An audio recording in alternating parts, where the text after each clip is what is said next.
Bijou Tshilombo Zoba, les membres du président de l'Afrique de l'Est, bazali kopesa ye ba bijou na ndenge akabeli banilotiki na batuti na Banyarwanda apesi bango este ya mboka na ndambo ya Kivu na Ituri. Yango bomoni Paul Kagame oyo azali agresseur ya Congo, oyo bomoni Yoweri Museveni de l'Uganda oyo abotola Bunagana, oyo abotola ndambo ya Ituri na ndambo na Nord Kivu. Tshilombo Zoba akaba 300 km ya ndambo ya Nord Kivu na ndambo ya Sud Kivu, akaba yango na bagresseur Paul Kagame na Museveni ya Uganda. Et puis na ba président oyo ya État de l'Est oyo bazali banilotiki na batuti tala ndenge bazali kopesa ye ba bijou na matamba oyo amesana kolia fufu. Bandeko, l'air est grave. Tshilombo Zoba 0% asila kote kamboka.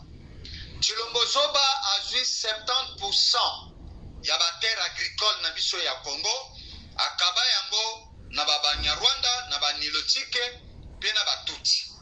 Yango bomoni tango ba agresseur, ba occupant oyo tango bakotaka na bangombe na ba village na biso na ba entité territoriale na biso na ba province na biso na ba localité na biso bakotaka na bangombe. Tango bazali kokota na bangombe baza koya na population oyo ya bango ya Afrique de l'Est oyo baza kouta na Corne d'Afrique. Corne d'Afrique ezali esika nini bayimboka. Corne d'Afrique ezali ba peuple nilotique oyo babengaka peuple nomade oyo bazanga mabele bayaka bavandi na esika wana batongaka ba maison babengaka ba maison préfabriquée nde batiaka bango wana bavandaka wana ti oni aya kodeside to babimisa bango to batikala wana en attendant baluka solution. Tango bazali kotikala wana baza kovanda baza kobota bazali kokola population eza koya munene. Yango moni musala oyo bapesaki na FDLR oyo batiaki na Sud Kivu na Bukavu na Manyema na ili ya Ijwe na Minembwe kote ya laki, na kote ya laki Kivu nde kote wana nyonso na Sud Kivu basila koboma ba autochtone oyo ya biso bana ya mabele ya makila oyo babengaka na lopoto le fils du cœur et le fils du sang. Ok, basi baboma bango ya mingi na FDLR.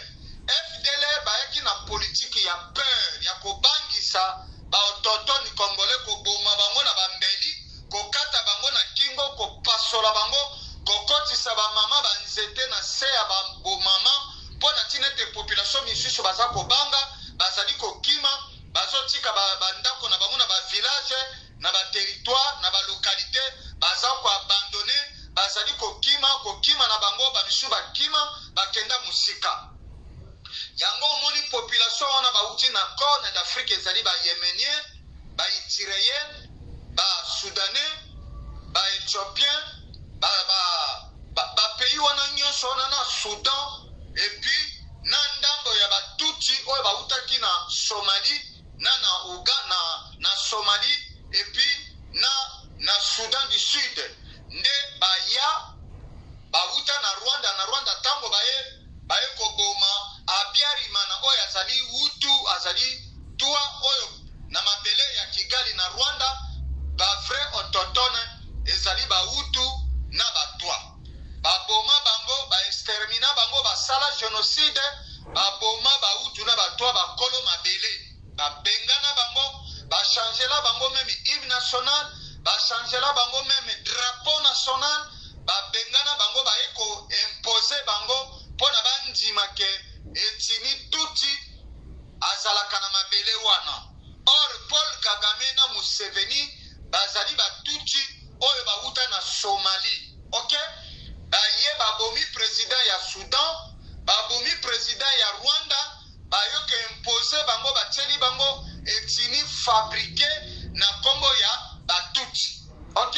Yango moni sikoyo après avoir kosala nettoyage ya ba autochtone na kati ya Sud Kivu pe na kati ya Bunya na Beni et puis na Ituri pe na ndamo na Nord Kivu, yango moni bayaki na politiki ya FDLR na ba ADF na bangomino na Kodeko na Tabara, bayaki na mission ya kosala nettoyage ya ba autochtone oyo ya biso ba Bantu ba Congolais pe ba bomi ndambo basali nettoyage ya peuple Hutu na Twa na Kigali, ba impose bango bateli bango etini tuti na mabele ya Rwanda. Bandeko nazali koya bisabino polele ngai papa Mosakoli mboka musika na yaka kopesa bino kozongi sabino na histoire, na yaka kopesa bino ba information scientifique pona tinete boye ba verite ke mboka basi ba botola yango baye ko botola biso mboka na moi makasi na le moment ongai na bino toza kobina ndombolo na le moment ongai na bino papa Mosakoli mboka musika tozali koloba langue tozali kozela ba prophétie na ecclesia bandeko tososola totelema boyebi bitumba ya mabele ebanda na kati na Genèse ya Bible eje kosuka tina Apocalypse. Les dieux d'Israël ongai na bino tobelelaka bazali ba peuple nomade o bobengaka ba juif otala bango wana pe bazali peuple nomade ndenge moko na ba somalien na ba soudanais na Paul Kagame bazalaka bazolo songe lokola Paul Kagame ndenge moko na ba juif. Bandeko les dieux d'Israël ongana bino tobelelaka bango wana pe basaleli ya bango si génocide na bande de Gaza nyonso ebandaki na Jérusalem na Bethlehem baye kosukisa na bande de Gaza. Babomi bayimboka ba autochtone ba palestinien oyo bayambaki ba israélien na mabele na bango na bénédiction ya ONU babalukeli bakolomboka basaleli bango génocide ba exterminer bango ba israélien bapesi consigne ozala mwasi ozala mobali ozala mwana moke na age ya 18 ans bapesi ye munduki bapesi bango minduki bazali kotambola na bande de Gaza bazali na zone contrôlée.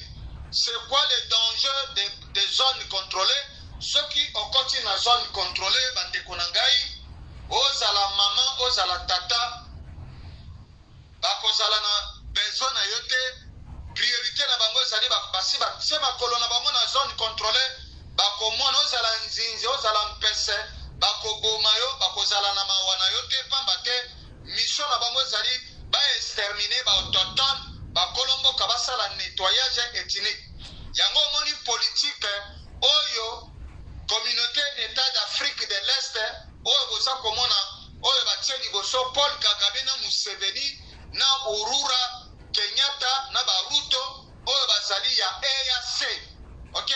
EAC ezali ensemble ya batuti ya Soudan na batuti ya Somalie na batuti oyo bauti na Kenya oyo bauti na Tanzanie basangani basali coordination na bango batietie bango na kati balatisi bango bateni militaire basopi bango na bazoni entité territoriale ya République démocratique du Congo oyo bazali kobenga zone d'influence.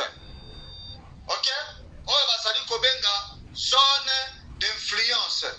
Oyo bazali kobenga zone d'influence na kati ya zone d'influence bapekisi FARDC bozali kobenga armée nationale ya République démocratique du Congo abréviation FARDC bakonyata bapekisa bango ba interdire bango banyata makolo na bango na ba zone d'influence ezali 115 localités 6 territoires oyo basi babotoli biso eza na maboko ya mpiri ima batata ba mama na lobi na bino boye. Titre de rappel de l'histoire, titre de rappel de l'histoire et prise de conscience s'il vous plaît. Nyonso ebandaki na date ya le 8 juin 2019. Yami Bali.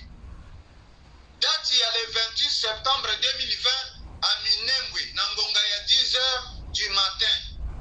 Omonaki ambassadeur ya mboka Amerika na kombo ya Nzita Mike Amer na bao responsable ya ONU na ya MONUSCO mpe Daniel Safu oyo azali du père et du sang azalaka na kati ya Minembwe. Ok, communauté de l'Afrique de l'Est oyo bazali ba occupant sanguinaire ba peuple nilotique Tutsi ba Banyarwanda ya misato na date ya le 29 mars 2022 secrétaire général ya communauté nilotique oyo na kombo ya Peter Machuki atindaka mokanda epai ya kuku dendon Félix Antoine Chilombozoba Chintuntu Angwalima Perroquet 0% pona ati ya mongoloto na ye pona kosilisa mosala ya kopesa banilotike na batuti ya Afrika de l'Est mboka na biso Congo na yango. Jean-Michel Sama Lukonde, actuel président ya Sénat, oyo azali tuti rwandais, oyo azali petit frère ya Edi Jules Ngarambe Muzira, oyo azali président ya mutualité Asbel Isoko na date ya le 16 septembre 2020 na Grand Hôtel du Fleuve na Kinshasa na Gombe. Banyarwanda na banilotike na batuti basepelaki babandaki fete na bango na date ya le 16 septembre 2020 na Kinshasa na mabele ya Nyarkose.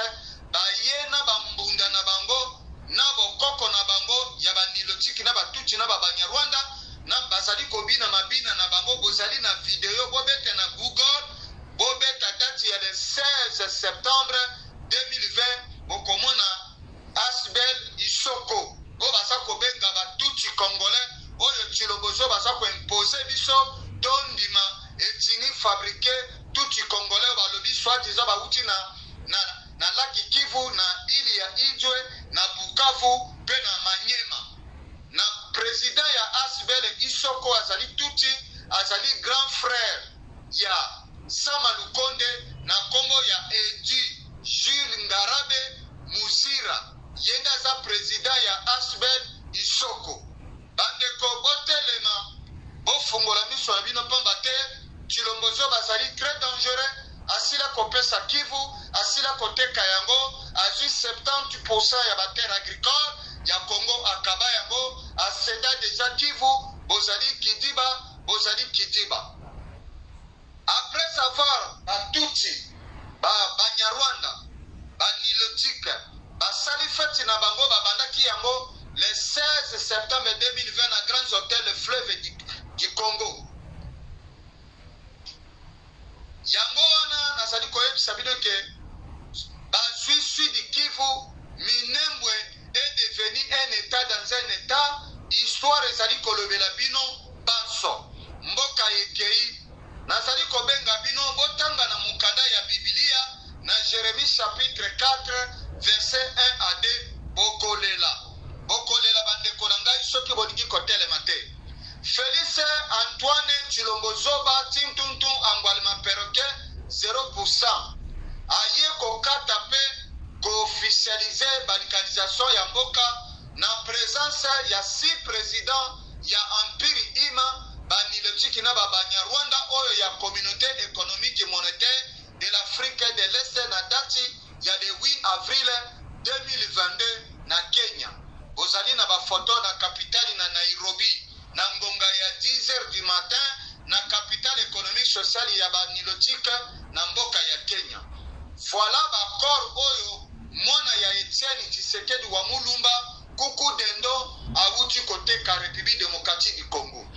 Balkanisation babongoli yango na kombo ya communauté économique et monétaire de l'Afrique de l'Est. Mike Amer asilisi mission bapesaka ye pona koaccompagner banilotiki na Banyarwanda na batuti pona bapesa bango ndambo ya mboka na biso Congo. Na yango Mike Amer asazila kozonga na Amerika na ngonga oyo azali na Corne d'Afrique kuna na Afrique population baza koloba na bino ke bakozwa ba réfugié oyo bazali koya illégal na Angleterre pe na Mayotte bakozongisa bango na Congo nzokande population yango bazouta na Afrique de l'Est nde naloba na bino ba Itirien ba Yéménien ba Somalien ba Soudanais ba Éthiopien ba Tanzaniens tous ces pays d'Afrique de l'Est des populations on baza kotia bango na ba zone d'influence basi ba botoli biso 115 localités 6 territoires. Ok? Lokola bolingi kote le matin, lokola bolingi kotanga histoire ya mboka te, bande konanga ezama wa mingi, ezali pasi mingi. Pasi mingi peuple congolais, Kinshasa ezalinde na yebinde ngani na koloba na bino te bandeko, ezali mawa mingi, ezali pasi mingi, soki bolingi kote le matin. Nazali kozanga na maloba, nazali na mai na miso nazali kolela Congo na ngai oyo ezali mboka ya richesse ya ba ressources naturelles peuple congolais sa ko vivre par jour na 0,33 centimes de dollars américains.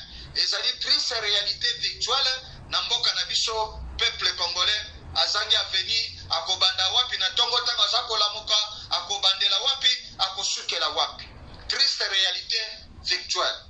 Peuple congolais, un peuple prêt à sacrifier un peu de liberté pour un peu de sécurité ne mérite ni l'une ni l'autre et finit par perdre les deux.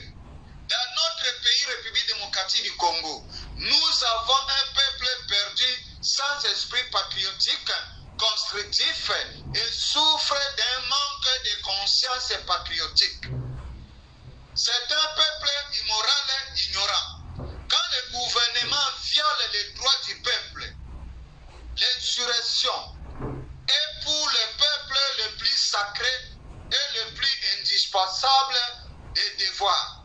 Tout Congolais a les droits et les devoirs sacrés de défendre le pays et son intégrité territoriale face à une menace ou à une agression extérieure.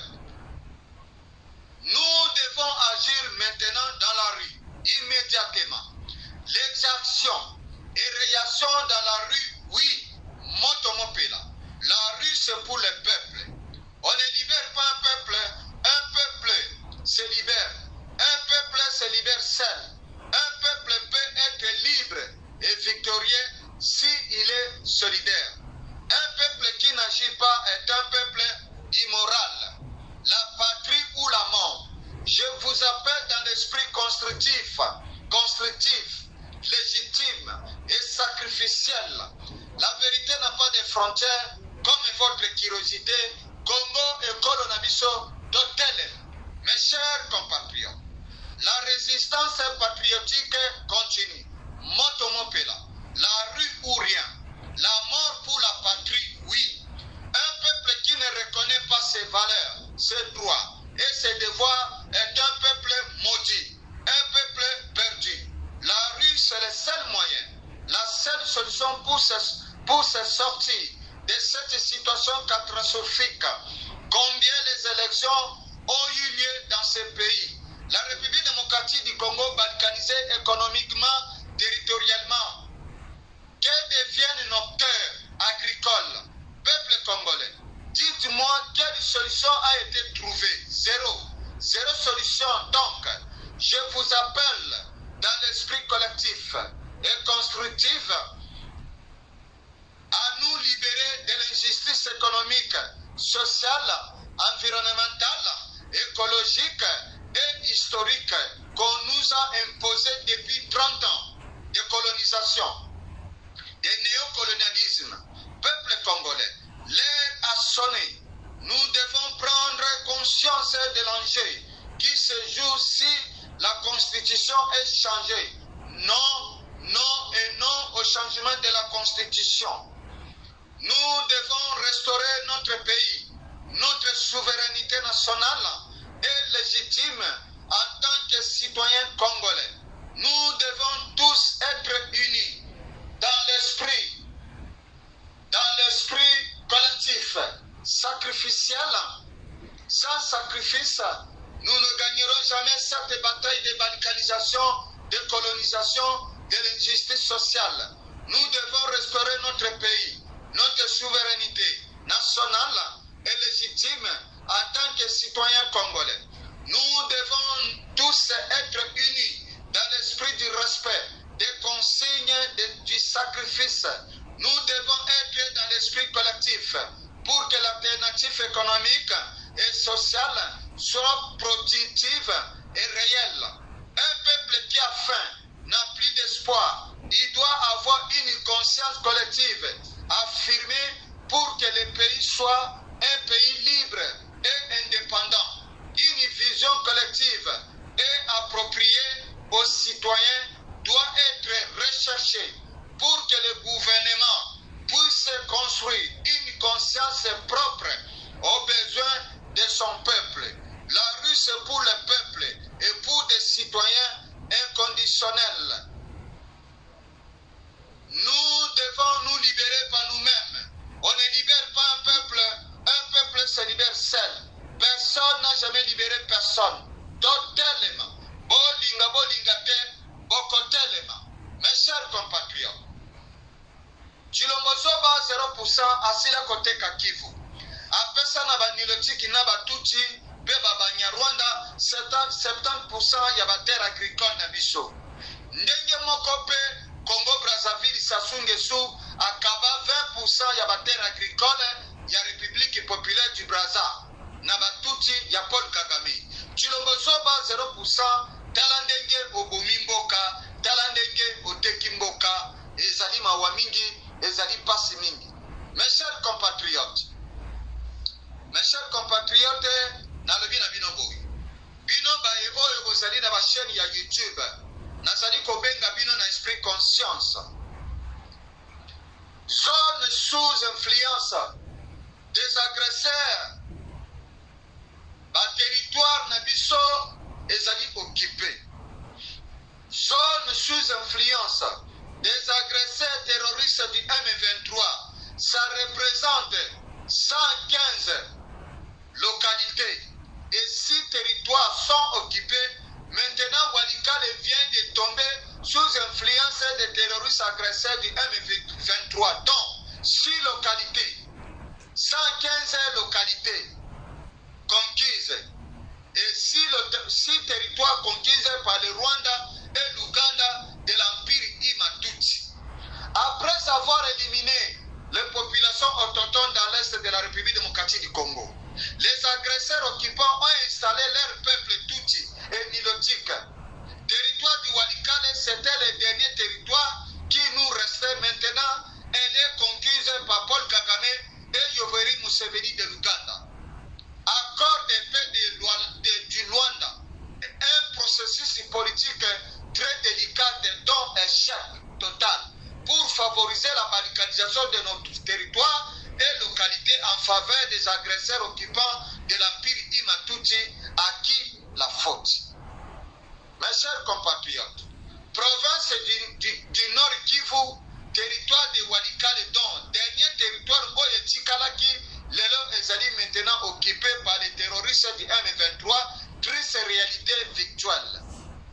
Mes chers compatriotes, Chilombozoba 0% veut consolider les liens économiques et diplomatiques avec son agresseur Yoweri Museveni de l'Ouganda. L'Ouganda occupe déjà nos territoires et localités. Bunagana, occupé par l'armée nationale de l'Ouganda depuis le 25 mai 2022. Le problème de la République démocratique du Congo, c'est Chilombozoba, c'est son incompétence et non pas la Constitution. Mes chers compatriotes, Chilombozoba 0% à la moindre escarmouche pour une visite. Chilombozoba 0% est complice et traître. Il devrait être accusé de haute trahison par les parlementaires ou le peuple congolais pour qu'il soit arrêté car il collabore avec ceux qui entretiennent la guerre en République démocratique du Congo, Ouganda et Rwanda. Chilombozoba 0%, quand les fanatiques de l'IDPS nous parlent de l'article 217 et de l'actuelle constitution, que la République démocratique du Congo peut conclure des des accords et perdre sa souveraineté territoriale. Et maintenant, les problèmes du Congo, c'est l'incompétence de Tshilombo 0%. Une visite du travail à l'Ouganda avec le président agressé de la République démocratique du Congo, Yoweri Museveni de l'Ouganda. Or, l'Ouganda est l'un des fondateurs et soutient des agressés terroristes du M23. Peuple congolais, trouvez l'erreur. Mes chers compatriotes,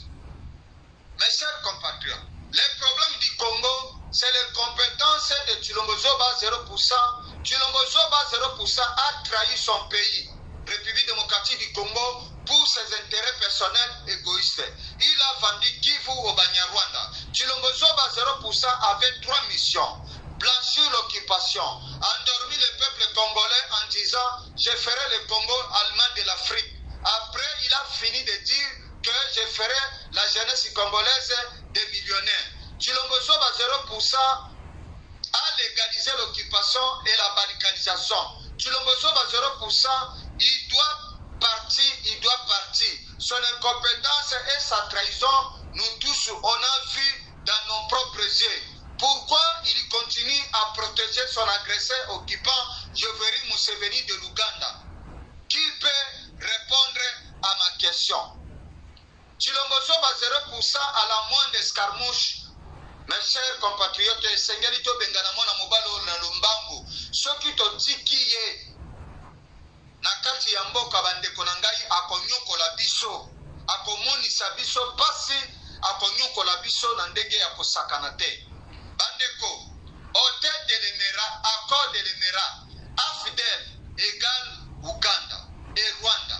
Ouganda Yoweri Museveni, ADF Nalu na Nord Kivu na Ituri. Bazali ko contrôler une partie du Nord Kivu et de l'Ituri. L'Est de la République démocratique du Congo est contrôlé par le Rwanda de Paul Kagame, dont Minembwe est un État dans un État. Le FDLR est une milice de l'armée rwandaise. L'Ouganda et le Rwanda contrôlent 300 km côté l'Est de la République démocratique du Congo, Sud Kivu, Rwanda, Maniema, Idwe, Minembwe, Bukavu, Laki Kivu, côté Nord Kivu, Ituri. L'Ouganda contrôle Ituri, Kasindi, une grande partie du Nord Kivu. 300 km à l'est du pays, le Nord Kivu et l'Ituri sous contrôle de l'Ouganda et du Rwanda. Les agresseurs du M23 et dans le Nord Kivu et dans l'est du pays République démocratique du Congo, c'est une armée de la communauté Tutsi et Nilotique de l'Afrique de l'Est. Si vous voulez modifier notre constitution sous l'article 217, nous devons écrire l'État congolais exerce sa souveraineté permanente sur le territoire. Oui, là je suis d'accord. Tshilombo 0% est-il complice dans la guerre à l'est de la République démocratique du Congo? La réponse est oui. Il a cédé le Kivu. En plus, il a vendu 70% de nos terres agricoles aux agresseurs dirigés par Paul Kagame et Yoweri Museveni. Pourquoi l'ONU et la MONUSCO ne disent pas que le M23, les terroristes du M23, est une milice des agresseurs des occupants? Nasuki wana, napesi bino merci, ezalaki ngai wa bino papa Musakoli mboka musika, bolinga te, bokotelema. Soki bolingi kotelema te, bozwa ba responsabilité na bino, mboka ezali kokende mabe, mboka esengeli na biso tozwa conscience pona tomi libéré. OK? Yango na lobi na bino que la résistance patriotique continue, la rue ou rien, la mort pour la patrie. Un peuple qui ne reconnaît pas ses valeurs, ses droits et ses devoirs est un peuple maudit, un peuple perdu. Ok? Nasuki wana na pesi bino merci. Ezalaki ngoi wabino papa Musakoli. Bolinga te, bokote